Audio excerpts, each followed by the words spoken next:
अवध ओझा ने आम आदमी पार्टी को ज्वाइन किया है, तो उस पर लोग तरह तरह की वीडियो बना रहे हैं कि ये तो खुद राजा बनने चले थे, बच्चों को राजा बनाने की उम्मीद देते थे, लेकिन खुद तो दूसरों के नीचे काम कर रहे हो।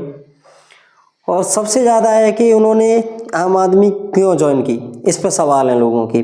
वो चाहते थे कि उसी भेड़ चाल में चलें जिसमें और लोग हैं, यानी कि उनकी खुद की जो मानसिक स्थिति है, मानसिक स्थिति का जो संतुलन बिगड़ा हुआ है, यानी कि शोषण हुआ है, मानसिक शोषण, उसी हिसाब से चलने को सोच रहे थे कि यानी कि वो भी ऐसा ही करें।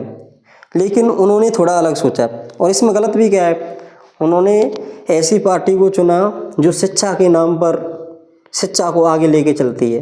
क्योंकि सभी कोई से भी राजनीतिक दल हो, वो किसी न किसी एक टॉपिक को पकड़ के चलता है। जैसे कोई मान के चलो संविधान का टॉपिक पकड़ लिया, किसी ने धर्म को पकड़ लिया, कोई किसी को, कोई जो लोकल पार्टी जो होती हैं वो अपने लोकल की समस्याओं को लेके चलती हैं। तो कम से कम उनको शिक्षा दिखावा तो करेंगे, कम से कम शिक्षा को आगे बढ़ाने का दिखावा तो करेंगे, कम से कम किसी धर्म की आड़ में तो नहीं कर रहे राजनीति। फिलहाल में तो ठीक ठाक चुना है, बाद में तो पता नहीं। राजनेताओं के तो काम ही यही है कि 4 साल इधर, 2 साल इधर, 2 साल उधर, उनका क्या। लेकिन फिलहाल में जो है उन्होंने सही किया है, इसमें क्या गलत है। गलती बस यही है कि उन्होंने ऐसी पार्टी को चुना कि जो शिक्षा के नाम पर राजनीति करती है।